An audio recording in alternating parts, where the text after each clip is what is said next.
Hello everyone, welcome back to the channel. It's been a while since I've done a video. I was unable to upload a video or live stream for a week there because of a 3-year-old video, an issue on one of those. So that's why it's been a little bit, but I wanted to cover this story that I just came across this morning about the 7 bodies found in Oklahoma associated with a convicted predator offender, Jesse McFadden. So just to, before we get into the video, put a trigger warning here. There is going to be disturbing things discussed throughout this video. We're going to try to do sort of like a deep dive here. So just if you're uncomfortable with that stuff, you might want to leave. If you're okay with that, then, well, I guess we'll get into it. So the first thing I want to bring up here is the news coverage, because 2 of these girls had been reported as missing, and they ended up finding them. And what you come to learn is that this tragedy did not have to happen. I think that's the most important thing to stress going into it. But as usual, you guys know the rules. All of the sources that I cite are going to be linked in the video description. So if you want to look into it more on your own, you can. And also, the video is probably going to be demonetized because of the nature of the things discussed. So if you want to help your girl out, donation links will also be in the video description. It is much appreciated. Okay, so the news footage here. This is put out by Natalie Denise on Twitter. Horrifying 7 bodies found on the property of a convicted rapist. Now I have to use I have to be careful how I word things because of the algorithm here and everything else. 2 teens who went missing overnight are believed to be amongst the bodies, the 7 bodies found on this property. Jesse McFadden, suspect, convicted rapist, ironically was supposed to be in court today. That's yesterday, May 1st, for child SA material and solicitation of a minor. So we will play this clip. Start with that breaking news. Investigators have found the bodies of 7 people on an Oklahoma property. The identities have not been confirmed at this hour. However, 2 of them are believed to be a pair of teenagers. So this is Ivy Webster and Brittany Brewer, the 2 girls that had been reported missing.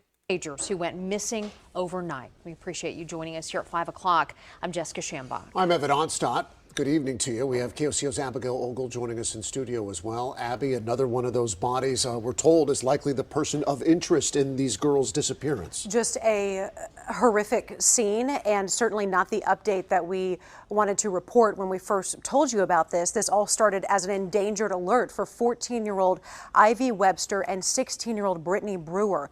They were last seen just after 1 a.m. overnight and into this morning. We're told that the girls were having a sleepover with a friend. That friend's stepfather, Jesse McFadden. That was Tiffany McFadden, the stepdaughter of Jesse, the convicted offender who should not have been out on the street. Is the main suspect in this investigation. He was actually supposed to be in court today for child pornography and soliciting a minor. We've been looking into this. He also has a criminal history, rape convictions and larceny. Several agencies, including OSBI and the medical examiner, were at that property in Henryetta for hours. Just after 4 o'clock today, the Oklahoma Highway Patrol canceled the alert that they initially sent out. Again, the ME will officially determine the victim's identity. Investigators have not confirmed that. Now, they're not confirmed, but it's suspected that this is the victims, and it's pretty much 95% sure. They just haven't officially said it yet. This is Ivy and Brittany, but it is believed to be that the missing girls were found there along with the suspect, Jesse McFadden, and 4 other people who have still yet to be identified. 7 bodies in total. The medical examiner will determine all of their identities. Very sad. So continuing on, I saw this post here. A S offender was found dead on his property along with 6 other bodies, and it caused police to call off a search for 2 missing underage girls. The man was supposed to appear in court today. This reeks of a Dutro situation. Now we can get into Dutro later, but this is the article that he was linking to. 7 found dead in Oklahoma amid search for missing teens. The victims were not identified, but the Okmulgee County Sheriff's Office said the search for the 2 girls has been called off. So if they're calling it off, that's most likely why. 7 bodies were found on a piece of property in rural Oklahoma on Monday afternoon during a search for 2 teenage girls who had been reported missing and were said to have been seen with a convicted S offender, according to officials with the Okmulgee County Sheriff's Office. None of the 7 victims were identified, and the authorities would not say whether they included the missing girls Ivy Webster, 14, or Brittany Brewer, 16. But Sheriff Eddie Rice said that the authorities had called off the search for Ivy and Brittany after the bodies were found at the property near Henryetta, the county seat just south of Tulsa. Quote, "We believe to have found everything that we were seeking this morning," unquote, Sheriff Rice said. The sheriff said he could not provide any details about the 7 deaths, but said that the case was being investigated as a homicide. Well, he does not say homicide and then a suicide. Like, did Jesse McFadden murder 6 people and then kill himself? Or did somebody else murder all 7 people? I mean, we don't know yet, so that's a good question. The Oklahoma Highway Patrol issued a missing persons alert earlier Monday, saying it was believed that the girls had last been seen around 1:30 a.m. in Henryetta in a white Chevrolet pickup with Jesse McFadden. McFadden, 39, is a registered S offender and artist who is scheduled to go on trial Monday in Muskogee County on several charges, including CP and soliciting conduct or communication with a minor using technology. A bench warrant was issued for McFadden after he failed to appear in court Monday morning. Ivy spent Saturday at a friend's house and was reported missing after she failed to return home Sunday evening, according to a Facebook post from the sheriff's office. So this was the EMA that they had put out, the Oklahoma Highway Patrol. You can see Jesse McFadden there. This is what the vehicle looks like. And then they ended up calling that off. Now, this is his offender profile. This is the Oklahoma S Offender Registry offender profile, conviction name Jesse Lee McFadden. And it's interesting. If you go down here, it says his work is independent contractor. Like, what does that mean? You know, I just find that odd. You know, continuing on, this is more information about him in the court system. And then this is the information about his case, the CP and solicitation case. If you scroll all the way down to the bottom, you can see where the bench warrant was issued. The most recent things here: failure to appear. So he was supposed to appear in court and did not. Now moving on. Here is an article from the Oklahoman. Who was Jesse McFadden and what was his history? What we know after 7 found dead. And we will play that video in a minute of Brittany's father. Okmulgee County officials are investigating the deaths of 7 people, including 2 teen girls who'd been missing, and the man they were suspected to be with. Jesse McFadden, 39, was reported by Oklahoma Highway Patrol to possibly be with the girls. The bodies of McFadden, Webster, and Brewer were believed to have been found by the Okmulgee County Sheriff's Office Monday afternoon. So what do we know about McFadden?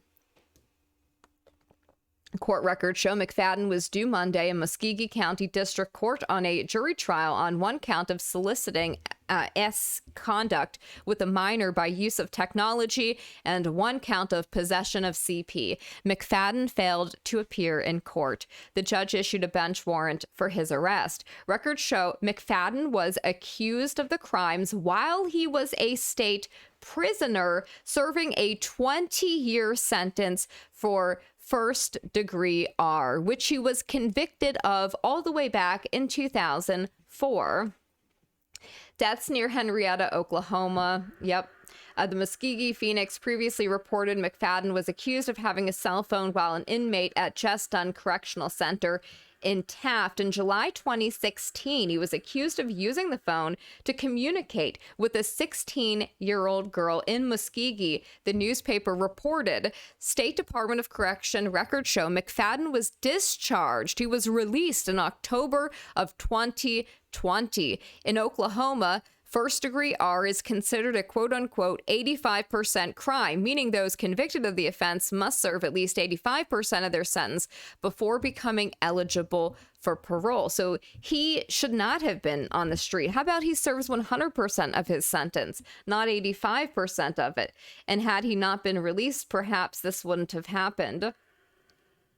So now let's move on to the New York Post article here. 2 missing teens have reportedly been found dead alongside 5 other people on a property in Oklahoma, the Okmulgee County Sheriff's Office said Monday. Police also found the corpse of Jesse McFadden, the 39-year-old registered sex offender who spent 16 years in prison for R and was scheduled for trial Monday on solicitation of CP. Authorities said the girls were last seen with McFadden. Ivy's father told the network his daughter had gone to spend the weekend with McFadden and his family before without incident. So they had gone over before, didn't have any problems, but apparently they did not know about this upcoming they didn't know about his record and his upcoming court date that he was supposed to make. McFadden's trial Monday would have decided whether he was guilty of sexting an underage girl on a contraband phone while incarcerated in 2017. Okay, so let's see. Moving on, this is a clip here that is very disturbing, by the way. McFadden is the suspect behind multiple bodies found in Oklahoma. Crystal Strong was a CR victim of McFadden and says she begged the district attorney not to release him from prison. And she says no one listened to her. And this is what is disturbing. It's almost as if these kinds of people are protected. You know, rape victim of McFadden's in 2003, and she helped to put him in jail for 20 years. Crystal, I can't imagine what you're thinking at this time, given what you've been through, and then just hearing from Milena about what she's coping with. I mean, I'm okay. My trauma's been dealt with. My heart goes out for the families.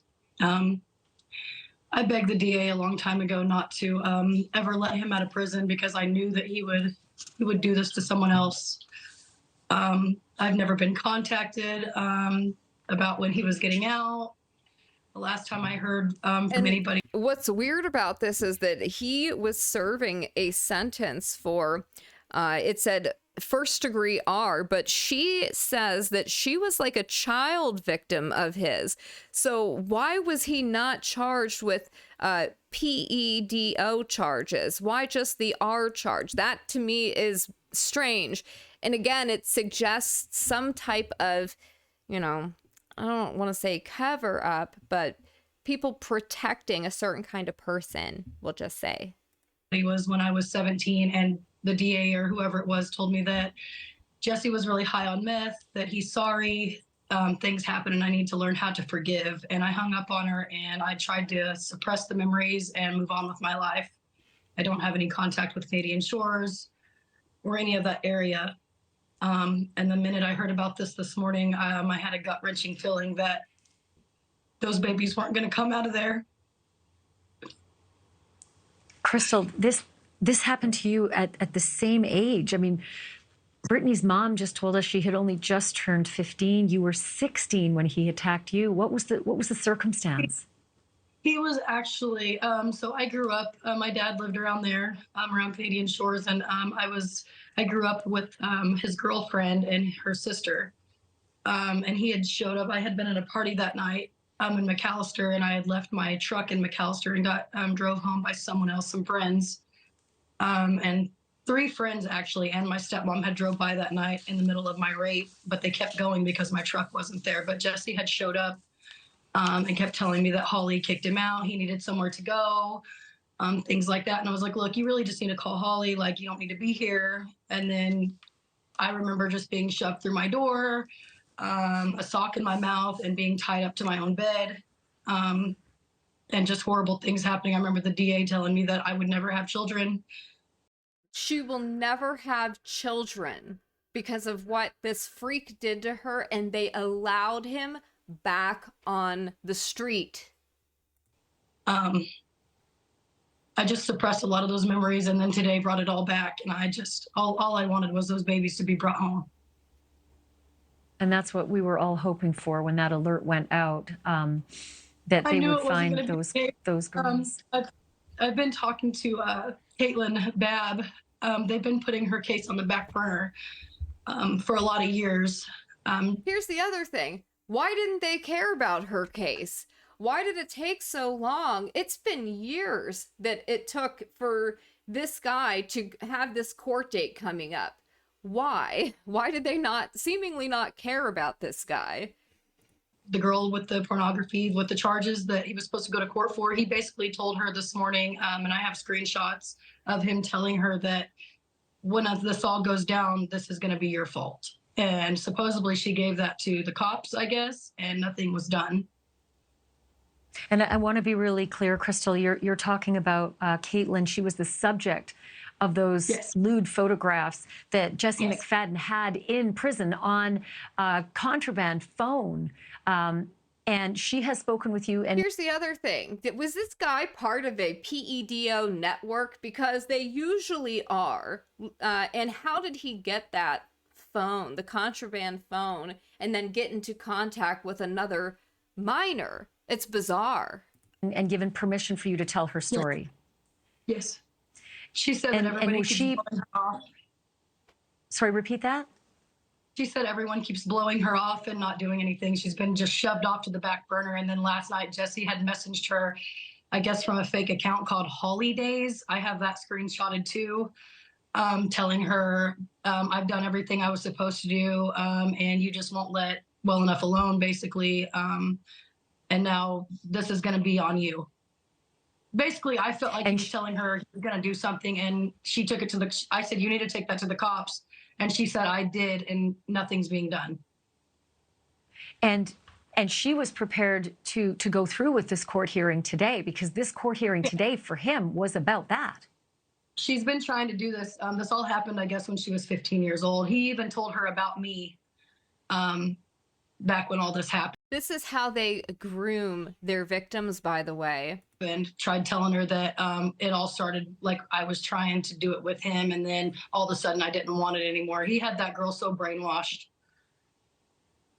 And this is 6 years ago, so she is now an adult, and she's able to give her consent to you to tell this story. But why, do you have any idea why it took 6 years? I mean, first of all, I'm struggling with him getting out early from his 20-year sentence, given the fact that while he's serving it, he's breaking the law inside the prison by having a contraband phone with underage nude minors. Gee, it's almost as if there's an entire network that's entire purpose is to protect these people. Almost as if, you know, because people in positions of power and influence in society happen to be fellow travelers with these people and have similar proclivities.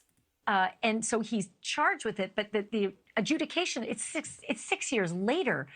How did he get out pending the adjudication of it? And how did it take 6 years? When all this happened, I remember I lived in a different town at the time, but I remember seeing it go across my Facebook or something, because I would do searches on him every so often because I was fearing for my life. I always thought he would try to come after me for putting him away. And I seen that he was getting out and what he had done with that girl. And I said, you're going to really let this POS out after he's doing this to another person with a contraband phone? That ought to have been all the more reason to keep him in jail. Exactly. And they still I think let there's a him lot go. of people who are going to have to answer to that exact question, because now we are not only dealing with a victim that's your friend, Caitlin, but there are 7 bodies.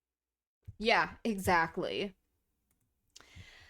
Okay, so this is apparently, it says the 2 missing girls had a sleepover the weekend with Jesse's stepdaughter. Ivy's mother said she was unaware of Jesse's criminal history. So this is from Aaron Christie. It says multiple law enforcement officers, the OSBI, and the medical examiner are outside Jesse McFadden's home and property, waiting on a search warrant. Jesse is a convicted felon who was supposed to be in court on a CP-related charge today. Over the weekend, Ivy Webster and Brittany Brewer had a sleepover with Tiffany McFadden, Jesse's stepdaughter. They were supposed to go swimming on a ranch in McAllister, but never showed. No one has heard Ivy, Brittany, Tiffany's 2 brothers, Jesse or his wife, Holly. I spoke to Ivy's mother, who said Ivy's Life 360, a phone tracking service, was turned off. She was unaware of McFadden's criminal history. She says it is extremely unlike her to not respond to text messages or calls. This home is right on the outskirts of Henryetta. Update: 7 bodies discovered on the property. So they used drones. They flew drones over the property, and that's how they discovered the bodies, apparently. But that's the mother of one of those missing girls who said they had no idea about this man's criminal record and his criminal history. It's crazy. The mother of Jesse's wife has made this post on Facebook. Even though authorities have not confirmed the other victims, she confirms Jesse has murdered her daughter, Holly Guess, and her children. Heartbroken for this lady as well. She's lost her daughter and grandkids. So we will read that. All the posts on Facebook and the new talk about 7 bodies found mention Ivy and Brittany, but no mention of the other 4 found. Those other 4 were my daughter, Holly Guess, and her children, Riley Elizabeth Allen, Michael James Mayo, and Tiffany Dorr Guess.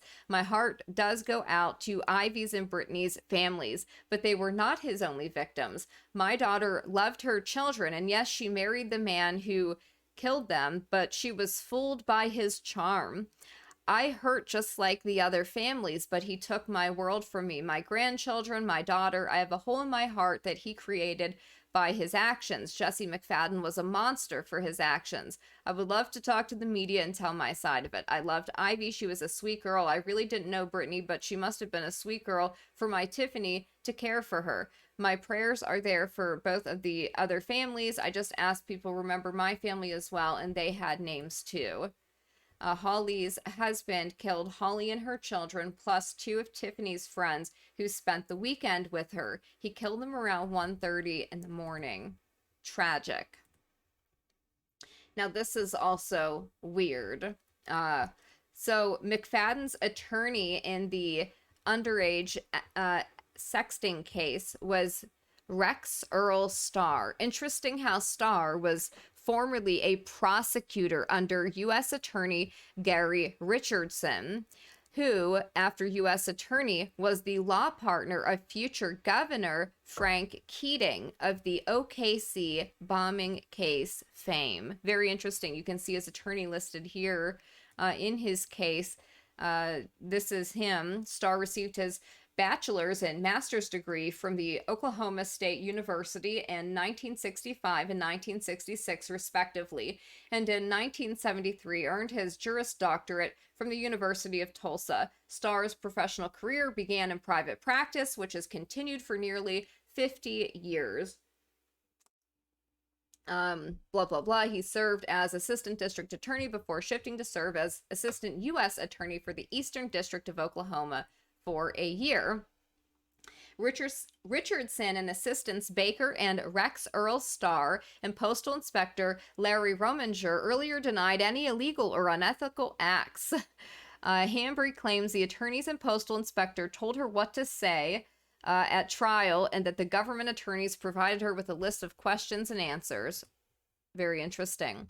Two former federal prosecutors say former Oklahoma House Speaker Dan Draper's efforts to have them disbarred is an attempt to get revenge because they prosecuted him on vote fraud charges. But Draper said Wednesday Gary Richardson and Don Baker must be made to account for what he maintains was their misconduct during his 1983 trial. Quote, "The complaint is based upon what I consider to be very serious violations of the Code of Ethics. The complaint is lengthy and well documented. I am confident the State Bar Association will take appropriate action." In addition to Richardson and Baker's disbarment, Draper's 33-page complaint seeks disciplinary action against former Assistant U.S. Attorney, this is the lawyer for this pedo, Jesse McFadden, Rex Earl Starr, and Muskogee attorney Lloyd Payton, Richardson's brother-in-law and former law partner.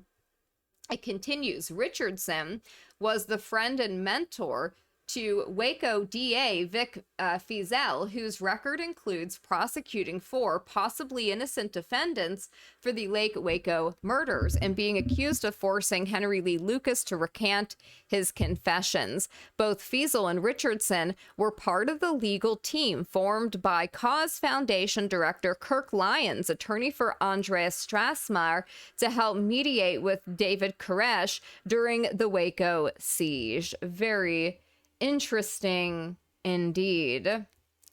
So it's just very bizarre that there would be a connection to OKC in the OKC case with this this case. And so unfortunately, this appears to be all of the victims here. Holly McFadden, that would be the wife. This was the PEDO who never should have been released from prison. One of the missing girls, the stepdaughter Tiffany, the other missing girl, and then the son. And then just to remind people of the Dutro affair, in case people don't know what that is, because that was mentioned as by the person here when they brought this case up. Where is it? This one. This says that this reeks of a Dutro situation. So I just wanted to remind people of what that was. If they hadn't heard of it, I hope you have. You should hear of it. This is an article from The Guardian, Belgium's silent heart of darkness. Something is rotten in the state of Belgium. 6 years after the arrest of Marc Dutro, the country's notorious PEDO, no date has been set for his trial, and the case remains painfully unresolved.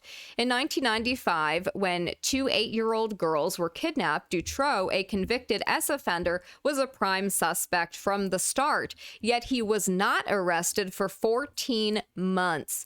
By that time, 4 of his captives, including the 2 girls, were dead. Since his arrest, 20 potential witnesses connected with the case have died in mysterious circumstances, fueling suspicions of a cover-up reaching the highest levels. I've spent the last 6 months making a documentary about the investigation. Early on, I was told by one senior government advisor, quote, "You must not underestimate the terrible record of our Belgian justice system." Justice system or injustice system. It is a system which today appears paralyzed, unable to prosecute the accused, his wife, and an alleged accomplice. With each successive year in jail without trial, their case against the Belgian authorities for breach of human rights grows stronger. The official explanation for the delay is that hysterical conspiracy theories forced investigators to search for pedo networks which didn't exist. But far from being investigated, leads pointing to a network seem rather to have been ignored or buried. Dutro's wife, Michelle Martin, a former primary school teacher and the mother of his 3 children, has admitted that in 1995, she knew 2 small girls were incarcerated without food or water in a secret dungeon in the cellar of a house they owned in Charleroi. I'm not going to get these names right, guys. Sorry, I'm not Belgium. She told police she visited the house to feed the dogs while her husband was in jail on car theft charges, but she claims she was too frightened to feed the girls. How about release them, you psychopath? Months later, Dutro led police to the emaciated bodies of Julie Lejeune and Melissa Russo, the two 8-year-olds who had been kidnapped more than a year before.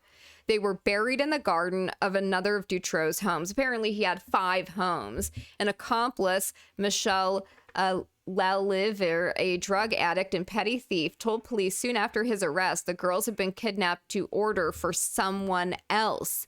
The chief suspect was Jean-Michel Nihal, a Brussels businessman, pub owner, and familiar face at sex parties. While they'd been in prison, Laliver told police Dutro and Nihal met frequently in the exercise yard making plans. The judge investigating the case, Jean-Marc Connerotte, believed Nihal was the brains behind the operation. But as the network began to unravel, Laliver suddenly stopped cooperating, saying he'd been threatened.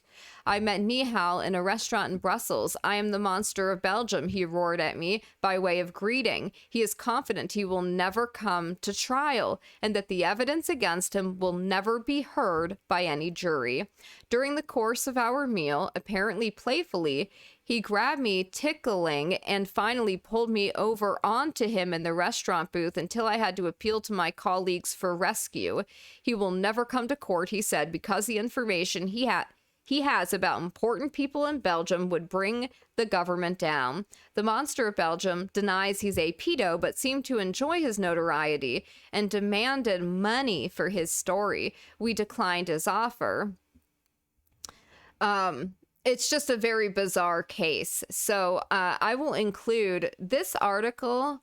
I will also include this thread here that goes into a lot more detail, and it will make you so angry. I mean, you read this stuff, and there were so many times that people were telling law enforcement, hey, this guy is the guy kidnapping kids. Hey, this guy has the kids. There were times that they literally saw one of the girls trying to escape from the house he had them at, and they did nothing.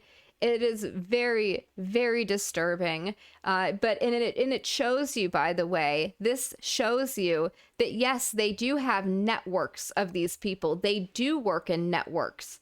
They share their disgusting filth and material that they collect. This is what they do. And then they provide these children to other people. That's what Dutro was doing. He was a procurer, and it makes you wonder about McFadden. Now, in closing, I want to go to this video here, because this is apparently a family member of one of the victims who was found dead, and she has some information that maybe isn't getting heard anywhere else that I thought would be good to share. And he said, I'm not doing it. It's her mom. And he goes, I'm not. Okay, let me. And the boss came and said, you guys, I'm hiring a man. He's a registered sex offender. He's 22. At 18, he was a senior in high school and was with a freshman girl. Are y'all going to have a problem with it? And I guess they all talked and they were like, no, so they made it like it was like, no, this isn't him. So my brother decides, he goes home that night and he pulls up the Henryetta, Oklahoma registered sex offender to look the new employee up he's going to be working with to make sure he's being told the truth. And we see a picture. He sees a picture of Jesse. Oh my gosh. So he calls my sister-in-law, her name's Jeanette. We are close. And he says, I don't think Holly knows. There's no way she would be with this man if she knew. So they decided to get her away from him and take her out to dinner. And she blew everybody's mind and said she knew, but it was a false allegation. He did his time and he did his debt to society. And so he had lied to her, his wife, who, by the way, allowed this man around her children, and he later murdered them. So, it's just very, very sad. and then told us that the police knew that the kids were there, and that the parole officer comes in every month. He knows, which we've learned today was not true. So wait, they didn't. So the parole officer and stuff didn't know that her children were there, like No. living. Oh my And goodness. he's registered to her address. That's how he found out. That's how my brother found out. Yeah. So Riley, the oldest one, just turned 17. So everybody was in the talks because this is crazy, you guys. But I'll tell y'all first. Riley was texting a boy about a month ago because it was her birthday, and Jesse found Riley's cell phone and pulled her out of school and said she could no longer go to school and was homeschooling her. And my brother's like, he's acting like a jealous boyfriend. That's not even his child, right? Yeah, that's weird because she's 17. Exactly. And the boy was 17. Yeah. Well, yeah, that's doing weird. what normal. Yeah, and he was like, he's not even her father. Who is he? And he was saying, Holly, why are you allowing him to parent these kids? Not only that, they went and picked Tiffany up on a track meet, and he monitored her Tiffany's whereabouts. So my brother called him and said, look, why are you stalking my grandchild? I raised her. She's with me. And he said, I'm not doing it. It's her mom. And he goes, I'm not stupid. It's you. And then he told them this was Thursday, that they couldn't see the grandkids. Well, we don't know that Holly was killed today because Friday, from Holly's cell phone, my sister-in-law got a text and it said, Mom, don't freak out if you can't reach me all weekend. Because so it might have been a couple of days ago. Yeah, because it said, Mom, don't freak out if you can't get a hold of me this weekend. I dropped my phone, all our phones, in a mud puddle. And my sister-in-law texts back, then how are you texting me? Yeah. Hello. And that was it. The phones were shut off. You couldn't reach none of the phones. And what day was that? That's on Friday. Well, they camp a lot, so we didn't freak out. None of us freaked out.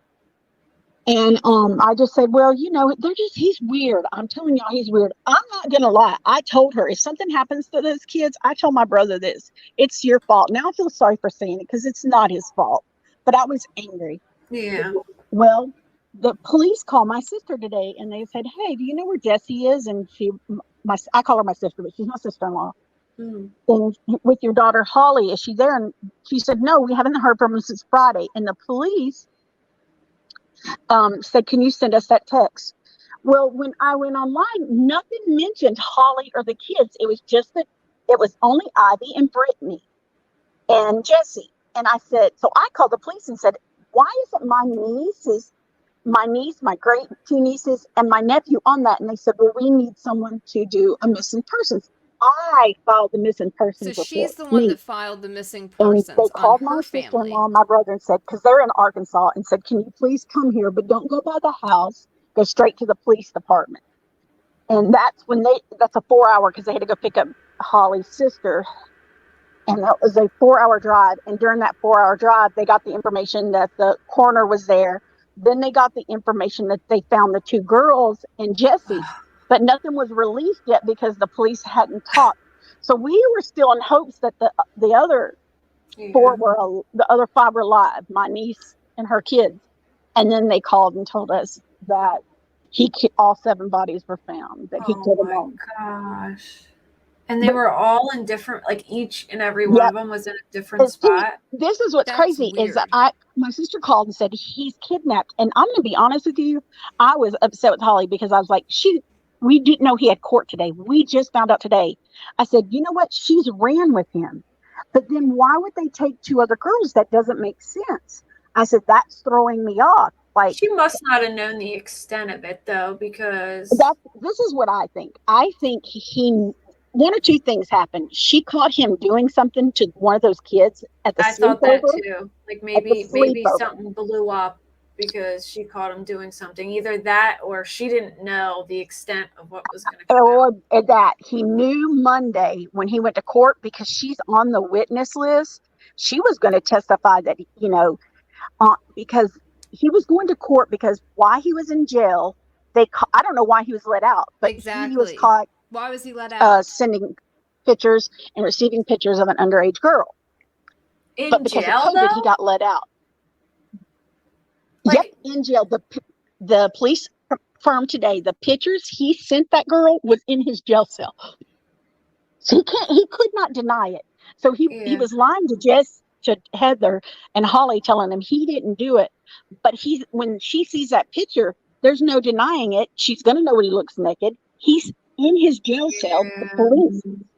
And so we didn't know that. So we think one or two things is that either she caught him doing something inappropriate and it blew up, or he knew if she went to court, which she was planning on going to court because she's on the witness list, she would learn the truth.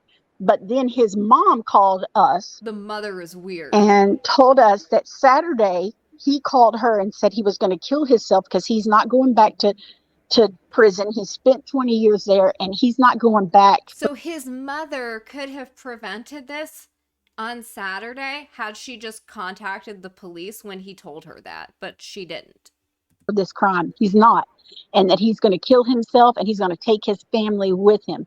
That bitch did not report it to nobody. She could have saved everyone's life if she would have just called the police and asked for a wellness check or something.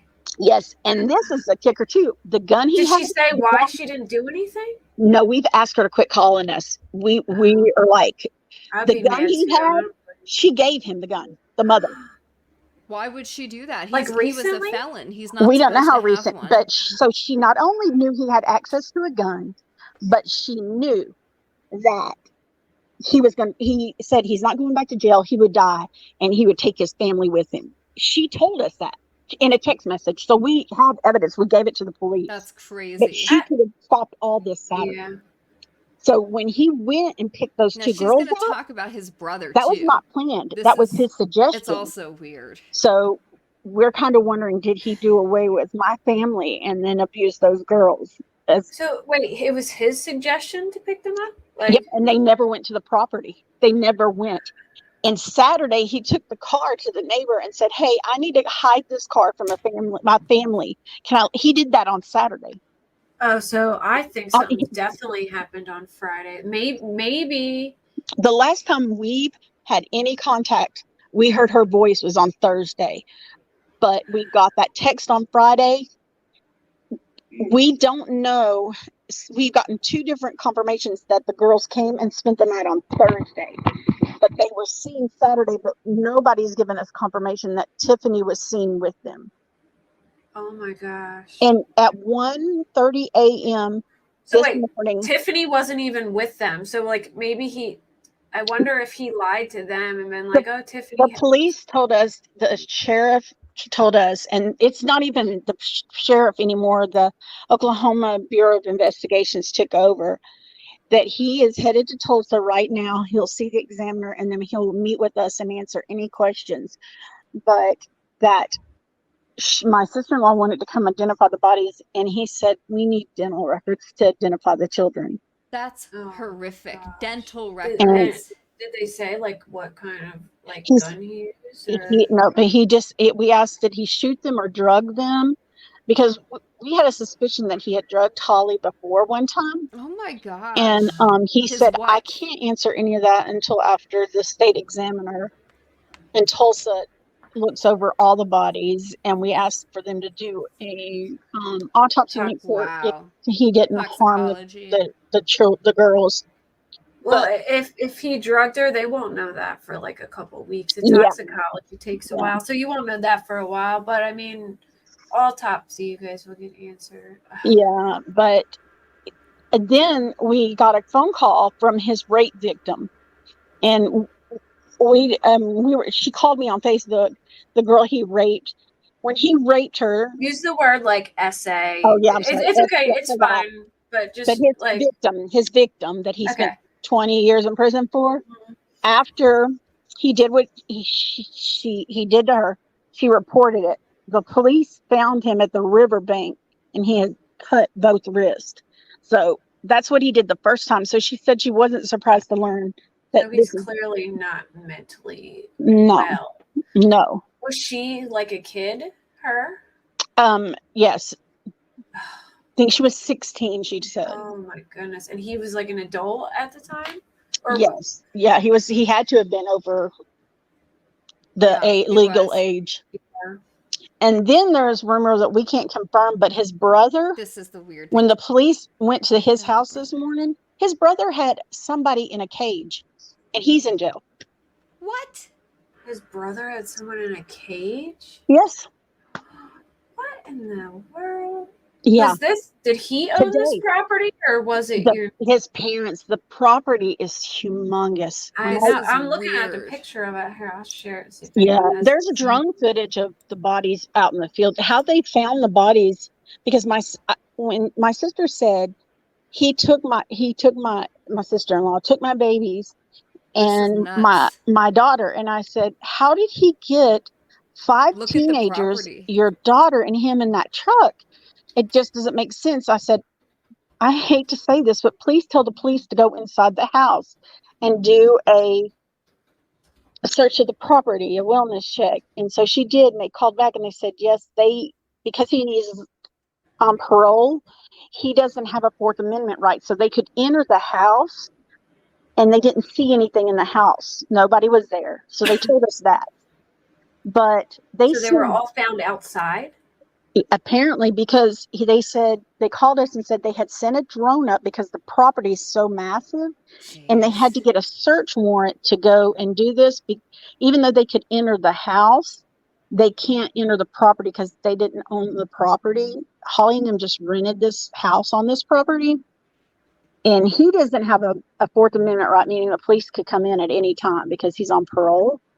But the surrounding property, they can't do that. So they had to sit there and wait until 3:00 to get the search warrant. And they sent up a drone. And that's how they found the truck. And they called us and said, we found the truck, but there's nobody in it. And we're like, where did you find the truck? And they're like, in the field next door. He asked the neighbor if he could store it there, hide it there from a family member. Well, I bet you there's something in the truck that he doesn't want them to find too. Or something, because that's why they got the search warrant and sent up the drones, and that's how they found everybody, was with the drones. And I called my sister and was like, hey, there is the medical examiner in the corner there. And she said, I know. And I called them and they're like, nobody's in the house, not to worry, just go to the police station. And I knew right then, this is not going to end well. There's not a corner medical examiner there. Yeah, they don't just show up for no reason. I mean, if they, But yeah, we learned in January that Holly knew. She knew. But to what extent? To what extent? She believed the girl made it up and he did his time. Okay, so I will include the link to that in the video description so you can watch the rest of that. You can listen to the rest of that interview if you want. I believe that is the aunt of Holly, the woman who married him after he had already been convicted of the R-ing of the young girl who was a child at the time, a 16-year-old.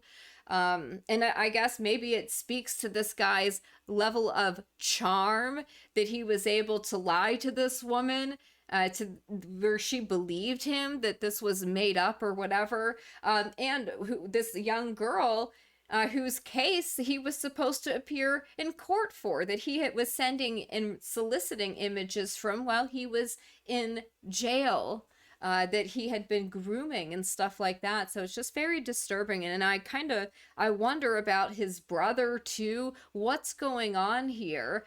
Was this a part of a bigger network of predators? I don't know, but I will continue to cover the case. I'm interested to hear your thoughts on this. Does anybody else have any more information that I somehow missed that you want to include?